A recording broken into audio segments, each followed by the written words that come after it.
Contagem regressiva. A partir de hoje, a Oi tem 60 dias para apresentar o seu plano de recuperação judicial. Deferimento do processo da recuperação judicial. Fato relevante. 17 de março de 2023.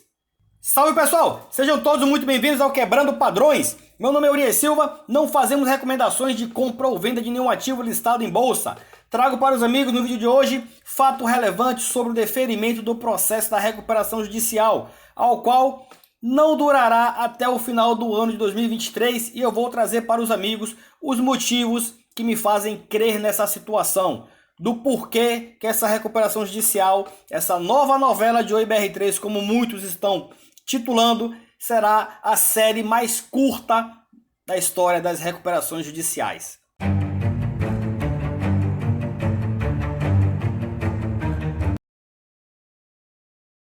Oi S.A. em recuperação judicial. Oi ou companhia em cumprimento ao dispositivo no artigo 157, quarto da Lei 6.404 de 1976, LSA, e na Resolução CVM 44/2021, em continuidade aos fatos relevantes divulgados em 2 de março de 2023, vem informar aos seus acionistas e ao mercado em geral que, nesta data, o juízo da 7ª Vara Empresarial da Comarca da Capital do Estado do Rio de Janeiro deferiu o processamento do pedido de recuperação judicial da companhia e de suas subsidiárias Portugal Telecom e Oi Brasil Holding, para, dentre outras providências, determinar ou ratificar conforme aplicável a nomeação dos administradores judiciais Arnold Administração de Falências e Empresas em Recuperação Judicial, LTDA, e K2 Consultoria Econômica. Como a gente já sabe, o escritório Arnold fez parte da primeira recuperação judicial de Oi e agora volta também, juntamente com a K2, que teve participação na primeira recuperação judicial. A suspensão do curso da prescrição das obrigações, bem como a suspensão das execuções ajuizadas pelos credores particulares do sócio solitário, relativas a créditos ou obrigações sujeitas à recuperação judicial. A suspensão da publicidade dos protestos e inscrição nos órgãos de proteção ao crédito em face das requerentes, pelo prazo de 180 dias, contados da data da decisão que concedeu a tutela cautelar antecedente. Esse aqui, meus amigos, começa a contar a partir do dia 1º de fevereiro, quando a Oi apresentou a tutela cautelar. A proibição de qualquer forma de retenção, arresto, penhora, sequestro, busca e apreensão e constrição judicial ou extrajudicial sobre os bens das requerentes, oriunda de demandas judiciais ou extrajudiciais, cujos créditos ou obrigações sujeitem-se à recuperação judicial, por força da previsão do artigo 6º, 3º da Lei 11.101 de 2005, LRF, bem como do caráter erga omnes da decisão que defere o processamento da recuperação judicial e da competência absoluta do juízo da RJ.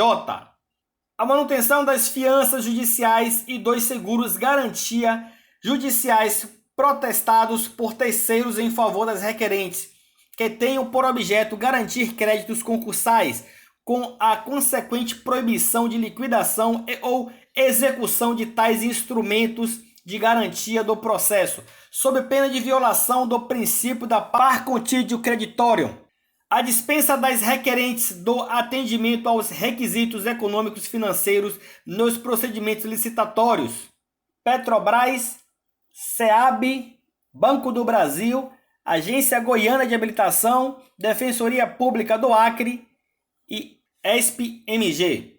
A suspensão de todas as ações ou execuções contra as requerentes, devendo permanecer os respectivos autos no juízo onde se processam, ressalvadas as ações previstas no artigo 1º, 2º e 7º do artigo 6º da LRF e as relativas a créditos executadas na forma dos 3º e 4º do artigo 49 dessa mesma lei, contado o prazo de 180 dias da decisão.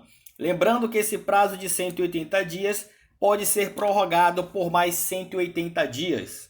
A suspensão da eficácia da cláusula ipso facto em consideração ao pedido de recuperação judicial inserida em todos os contratos firmados pelas requerentes, bem como a sustentação dos efeitos de toda e qualquer cláusula que, em razão do pedido de recuperação judicial e ou das circunstâncias inerentes ao seu estado de crise, imponha o vencimento antecipado das dívidas e ou dos contratos celebrados pelas requerentes. Autorize a suspensão e ou a rescisão de contratos com fornecedores de produtos e serviços essenciais para o Grupo Oi, determinando-se que os fornecedores de produtos e serviços essenciais não alterem unilateralmente os volumes de produtos e ou serviços fornecidos, tão somente em razão do pedido de recuperação judicial e ou das circunstâncias inerentes ao seu estado de crise. Como a gente pode ver aqui, galera, o juiz está segurando e protegendo a empresa. A dispensa de apresentação de certidões negativas para que as requerentes exerçam suas atividades, pleiteiem os benefícios fiscais e regimes especiais a que façam jus e participem de certames licitatórios regularmente. Olha só, pessoal, novamente o juiz dando proteção para a Oi e garantindo a manutenção da empresa. A vedação de qualquer órgão da administração pública, direta ou indireta, encerre eventual contrato administrativo em vigor, do qual participe quaisquer das requerentes, tão somente pelo ajuizamento da recuperação judicial. O juízo também determinou que as requerentes apresentem o plano de recuperação judicial no prazo de 60 dias da publicação da decisão, o qual deverá observar os requisitos da LRF. Como vocês podem ver aqui, meus amigos, o juiz deu prazo de 60 dias para que a empresa traga o acordo com os credores. Diferente dos comentários que alguns amigos fazem aqui no canal e lá no grupo do Telegram, em outros grupos, a retirada da chapa do Victor Adler para participar da AGE de ontem não é justificável com a desculpa de que a Oi correu e apresentou o pedido de recuperação judicial, apresentando o plano ali para o juiz. O plano ainda não está consumado. Como eu trouxe para os amigos recentemente, a RK acabou de apresentar uma proposta para a Oi para compra da sucata de cobre, sendo que o BTG Pactual já fez uma proposta também para a Oi. Isso significa claramente que a empresa irá analisar e se a proposta da RK for viável e o BTG não fizer uma contraproposta, haverá uma alteração no pré-acordo que já foi anunciado para todos. Logo, não justifica a saída da equipe do Victor Adler sobre a premissa de que se eles ganhassem, eles não poderiam fazer alteração nesse acordo que foi exposto para todo aí. O acordo oficial não foi passado para o juiz ainda e a empresa agora, a partir de hoje, tem 60 dias para fechar todos os pontos e amarrar com os credores o que é certo e o que é errado e apresentar para o juiz para que o mesmo dê prosseguimento e tome as devidas providências. Conforme já informado, o pedido de recuperação judicial será submetido à ratificação dos acionistas em Assembleia Geral da Companhia. A íntegra da decisão judicial que deferiu o processamento do pedido de recuperação judicial encontra-se à disposição dos acionistas da companhia na sede da companhia e em seu website, no RI da Oi, na CVM, além da B3 também, Brasil Bolsa Balcão. A Oi reafirma sua confiança de que, com o apoio dos credores financeiros, com os quais chegou a um acordo sobre os principais termos comerciais para a reestruturação de suas dívidas financeiras e um financiamento de longo prazo a ser concedido para suportar suas operações de curto prazo, conforme divulgado em fato relevante de 2 de março de 2023, e considerando sua capacidade operacional e comercial, será bem sucedida na proposição e pré-aprovação de um plano de recuperação judicial que permita a busca de sua sustentabilidade de longo prazo, no melhor interesse de todos os seus stakeholders.